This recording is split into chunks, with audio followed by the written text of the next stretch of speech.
바울은 로마서를 마무리하면서 16장에 들어와서 이제 여러 사람의 이름을 언급하며 무난하라고 말합니다. 신약 성경에서 이렇게 여러 사람의 이름을 나열하면서 성경의 지면을 할애하고 있는 곳은 예수님의 족보를 제외하면 로마서 16장이 유일할 것입니다. 성경이 이렇게 사람들의 이름을 나열하며 적지 않은 지면을 할애하고 있다는 것에는 분명히 어떤 의미가 있을 것입니다. 아마도 이방 지역에 세워진 교회로서 다양한 출신, 연령, 신분, 성별로 이루어진 로마 교회가 이후 세워지게 될 모든 교회들의 좋은 모델이 될 것이기 때문에 하나님께서 이 16장을 기록하게 하셔서 교회의 특징들을 알게 하신 것이 아닐까라는 생각이 듭니다. 성경은 우리의 구원에 대해서 말씀하고 있지만 더불어 구원받은 성도인 교회에 대해서 매우 중요하게 다루고 있습니다. 로마서 16장은 교회가 어떤 특징을 가지는지를 압축하여 우리에게 보여줍니다. 로마 교회에 쓴 바울의 편지를 로마 교회에 전달해준 여집사 베베가 있었고, 바울의 동역자이자 자신의 집을 교회로 내어주었던 브리스길라와 아굴라 부부가 있었습니다. 그리고 아무도 믿지 않는 곳에서 처음 용기를 내어 믿음의 발걸음을 내딛었던 에베네도가 있었고, 교회를 위해 헌신했던 마리아, 그리고 믿음으로 인해 옥에 갇혔던 안드로니고와 유니아가 있었습니다. 이외에도 황실 가문에 속해 있지만 황제가 아닌 그리스도를 주로 고백하며 하나님을 예배하기를 주저하지 않았던 사람들도 있었고, 종의 신분으로 예배하기 힘든 환경에 있지만 그럼에도 교회에 속하여 예배자로 살았던 사람들도 있었습니다. 그리고 어떤 이들은 한평생 힘을 다하기까지 헌신하고 그 자리에서 물러난 명예로운 헌신자도 있었습니다. 그리고 억지로 예수님의 십자가를 대신 지게 되었지만 그것으로 믿음을 얻게 되었던 아버지로 인해 믿음의 가정이 세워지고 모두가 알만한 교회의 헌신자로 세워진 루포와 같은 사람도 있었습니다. 다양한 배경을 가지고 모인 사람들이 교회를 이루었고, 다양한 배경을 가진 사람들이 모인 만큼 다양한 갈등과 불편하게 하는 일들이 교회 안에 나타났습니다. 로마서 전반적으로 이제 나타나고 있는 것이 이제 로마 교회 안에 나타나고 있었던 갈등과 어떤 문제들이었죠. 바울은 다양한 배경을 가진 그들이 그리스도를 믿음으로 의롭다 여김을 받고 구원을 받아 하나의 교회를 이루었다라고 로마서를 통해서 설명합니다. 그리고 그리스도 안에서 하나 된 형제요 자매인 교회 성도들에게 모든 사람과 더불어 화목하라. 피차 사랑의 빛 외에는 아무에게든지 아무 빛도 지지 말라. 믿음이 강한 우리는 마땅히 믿음이 약한 자의 약점을 담당하고 자기를 기쁘게 하지 아니할 것이라. 그리스도께서 우리를 받아 하나님께 영광을 돌리심과 같이 너희도 서로 받으라 라고 이렇게 권면하였습니다. 교회에서 크고 작은 갈등과 문제가 있는 것은 어쩌면 자연스러운 일입니다. 사랑하는 두 남녀가 결혼을 하면 가장 행복할 것 같은 신혼 때에 가장 많이 싸운다고 합니다. 약 30년의 세월을 다른 배경 속에서 살다가 만나 하나가 되려고 하니 부딪히는 문제들이 한두 개가 아니었을 것이기 때문에 그렇습니다. 그것이 자연스러운 만큼 교회에서 크고 작은 갈등이 있는 것 역시 자연스러운 일입니다. 방문객이라는 시의 한 글귀가 2011년 여름에 광화문 글판에 걸려 유명해졌었습니다. 이런 글귀입니다. 사람이 온다는 건 실은 어마어마한 일이다. 한 사람의 일생이 오기 때문이다. 사실 교회에서 서로 만나고 또 교회에 새로운 사람들이 들어오고 하는 일은 굉장한 일입니다. 가벼운 악수와 가벼운 즐거움으로 넘길 일은 아닙니다. 시인이 말하는 것처럼 어마어마한 일입니다. 일반 사회에서 누군가를 만나 그와 관계를 맺어가는 일도 어마어마한 일인데, 교회에서 만나 그리스도의 사랑과 복음 안에서 한 사람을 맞이한다라는 것은 그 사람의 일생을 받아들이며 그 사람을 복음으로 책임 있게 사랑해야 한다는 무게 있는 결단과 의무가 있어야 하는 것입니다. 로마 교회가 다양한 배경의 사람들이 모여 서로를 받아들이고 담당하는 일들을 감당했습니다. 유대인과 이방인이, 주인과 종이, 부자와 가난한 자가, 나이가 많은 사람과 적은 사람이 서로의 삶에 대해 세상의 편견을 갖지 않고 그것을 버리고 그리스도 안에서 형제와 자매로 서로를 성도로서 받아들이며 사랑하는 일들을 감당한 것입니다. 서로의 다름과 차이가 미움과 분열의 이유가 되지 않았고 더 힘써 사랑하고 담당해야 할 책임의 이유로서 작용하는 것입니다. 이것이 교회 안에서 얼마나 중요한 일인지 모릅니다. 그리고 이것은 기독교 신앙의 핵심 중의 핵심입니다. 바울의 서신은 복음을 설명하고 그 후에 그 복음의 적용을 말씀하면서 그것을 교회에 적용하며 교회의 하나됨을 강조합니다.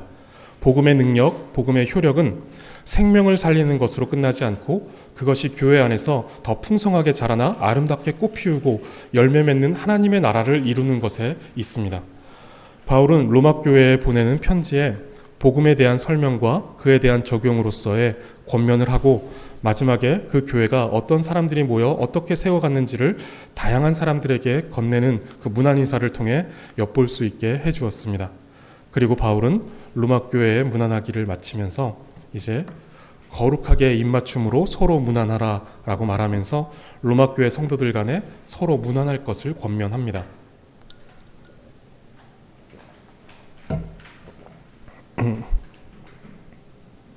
그 입맞춤은 단순히 애정의 표현이 아니라 여러 의미를 담고 있는 사회적, 관계적 행위요 몸짓이었습니다.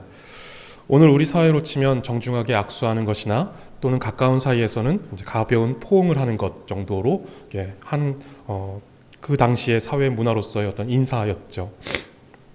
그래서 어떤 성경 번역은 그 사회의 문화를 고려하여 입맞춤을 따뜻한 악수로 번역하기도 합니다. 자칫 이제 그 입맞춤이라는 것이 오해를 불러올 수 있기 때문에 그렇게 번역한 것인데, 입맞추는 것이 본질이 아니라 서로에 대한 신뢰와 사랑을 표현하며 문안하는 것이 본질이기에 사회적으로 용인된 그리고 오해가 없는 방식으로 이제 따뜻한 악수라는 번역을 사용하고 있는 것으로 보입니다.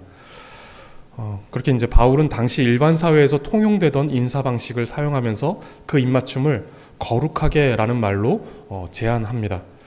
바울은 이 인사를 거룩한 교제로서 믿음이 없는 사람과의 인사와 구별하고자 한 것입니다. 이 거룩한 입맞춤을 통해서 그리스도의 보혈로 죄사함을 받은 하나님의 백성으로서의 구별됨과 또한 피로 값주고 사신 교회로서의 하나됨을 확인하는 그런 인사를 나누라는 것입니다. 그냥 일반 사람들이 가볍게 반가워서 인사하는 그 인사 정도가 아니라 이렇게 우리가 구별된 하나님의 백성이다, 우리는 성도다라는 것, 우리는 교회로서 하나 되었다, 주의 몸된 교회의 각 지체들이다라는 그 하나됨을 확인하는 인사로서 거룩한 입맞춤을 하라, 거룩한 인사를 해라 라고 말하는 것이죠. 그래서 초대교회에서는 한 사람이 예수 그리스도를 주로 고백하고 세례를 받으면 거룩한 입맞춤으로 그를 형제와 자매로 받아들이는 일종의 어떤 의식, 어떤 예식을 치렀습니다. 그러고 난 뒤에 함께 성찬에 참여했다라고 합니다. 이 거룩한 입맞춤으로써 형제요 자매로 받아들이고 가족으로 받아들인다라는 것을 행한 뒤에 그 뒤에 이제 성찬에 참여했다라는 것이죠. 거룩한 입맞춤의 의미가 단순한 인사가 아니라 그리스도 안에서 하나됨을 나타내고 그리스도 안에서 책임 있는 거룩한 교제의 대상으로 받아들이고 환대한다라는 의미를 나타낸다라는 것입니다. 그러면서 바울은 그러한 입맞춤으로 서로 문안하라라고 이렇게 말합니다. 그리스도의 복음을 믿고 고백하는 사람이라면 누구도 이 거룩한 입맞춤에서 제외되지 않고 모두가 이 거룩한 입맞춤의 교제 안으로 들어오도록 하라는 그 권면입니다. 서로 문안하라라고 하는 말이 그런 표현입니다. 로마 교회는 다양한 신분, 국적, 성별, 연령대가 고르게 섞여 있는 공동체였습니다. 자칫 신분의 벽이 교제를 가로막을 수도 있었고 국적이나 성별, 나이와 같은 차이가 서로에게 다가가지 못할 장애물이 될 수도 있었을 것입니다. 바울은 그것을 넘어 그리스도 안에서 한 형제이며 성도된 교회가 서로 거룩하게 입맞춤으로 친밀한 교제 가운데 있기를 바란 것입니다. 잠언 24장 26절을 보시면 적당한 말로 대답함은 입맞춤과 같으니라 라고 말씀합니다. 적당한 말이라는 것은 바른 말, 정직한 말을 의미하는데 1차적으로는 법정에서 판사가 법에 따라 공정하게 판결하는 것 또는 증인이 정직하게 증언하는 것을 말합니다. 이것이 일상에서의 인간관계로 들어왔을 때는 진실한 교제를 나누는 것을 가리키는데 그러한 자는 입맞춤을 받게 된다라고 하는 말입니다. 그러니까 진실하게 교제를 나누는 사람은 이런 입맞춤을 받게 된다라는 것인데 새번역 성경은 이렇게 번역합니다. 바른 말을 해주는 것이 참된 우정이다 라고 이렇게 번역합니다. 진실한 교제를 나누는 자는 참된 우정을 얻게 된다라고 하는 것으로 이해할 수 있을 것 같습니다.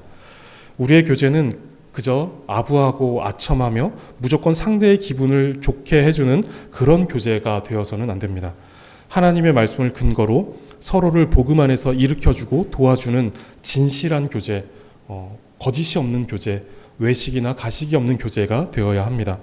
그것이 넓은 의미에서 거룩한 입맞춤이 가리키는 교제의 의미입니다. 그리고 그러한 교제는 한 지교회로 모였다면 거룩한 교제권 밖으로 밀려나 소외된 사람이 있어서는 안 됩니다. 주일에 만나면 정중하게 인사하며 진심으로 상대의 안부를 묻고 그의 삶의 경건과 영적 상태에 대하여 격려하고 위로해 주어야 합니다. 이처럼 신앙에 공동체적인 상호 지원이 없다라면 변함없이 신실함으로 하나님께 나아갈 수 있는 사람은 없을 것입니다. 반드시 넘어지게 될 것입니다. 그렇기 때문에 우리는 교회 안에 있는 모든 형제와 자매들을 거룩한 입맞춤으로 문안하며 서로 신앙과 영적인 면에서 격려하고 지지하며 구원받은 공동체로서 함께 세워져 가야 합니다. 그리고 그러한 교제가 로마교회 성도 간에만 이루어진 것이 아니라 모든 교회 안에서 이루어지고 있음을 말해주는데, 그리스도의 모든 교회가 다 너희에게 문안하느니라 라고 바울이 이야기합니다. 여기서 그리스도의 모든 교회란 바울이 지금 여기서 말하고 있는 이 본문 안에서 말하고 있는 그리스도의 모든 교회란 우주적 교회를 가리키면서 바울이 말하고 있는 것은 아니었을 것입니다. 그리고 물리적인 한계로 우리는 모든 세대, 모든 세계의 교회와 인사하고 교제할 수 없는 것이 사실입니다. 근데 로마서 15장을 보시면 바울은 로마를 방문할 계획을 가지고 있지만 우선은 마게도냐와 아가야의 교회들이 예루살렘 교회를 위해 헌금한 구제비를 예루살렘 교회에 전달한 후에 내가 너희에게 가겠다라고 말합니다. 로마서를 기록할 당시 바울은 고린도에 머물고 있었는데 사도행전 20장을 보시면 그때 예루살렘 교회로 보낼 구제비를 가지고 모인 지역교회의 대표단이 바울과 함께 있었습니다. 바울이 로마서를 쓰고 있는 그 시간에 교회들이 아가야와 그 마게도냐에 있는 교회들이 다 모여서 바울과 함께 있었다라는 것입니다. 그래서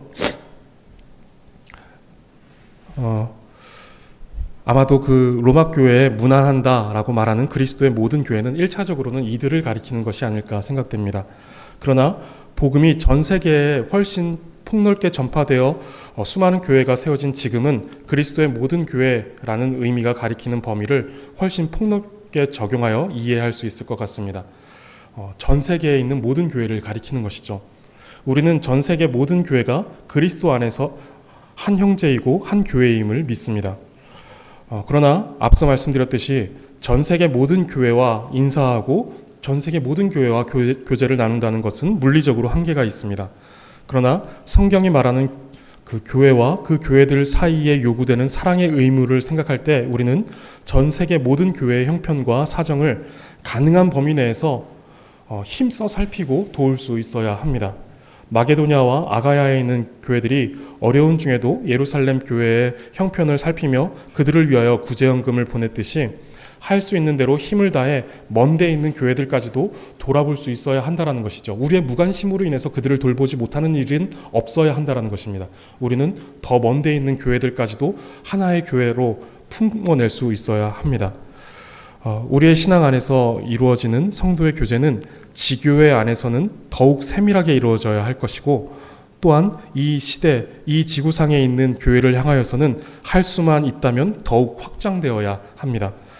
우리 교회의 경우에는 우선 일본의 만노교회, 그리고 알바니아의 제자교회와 브렐교회, 베트남의 씨앗교회와 블레싱센터, 키르기즈스탄의 그 현지인 교회를 기억하고 그 교회들의 관심을 가지며 기도하며 살피는 것이 우리가 그리스도의 모든 교회로서 가지는 하나됨, 형제됨의 의무이고 책임이지 않을까라는 생각을 합니다.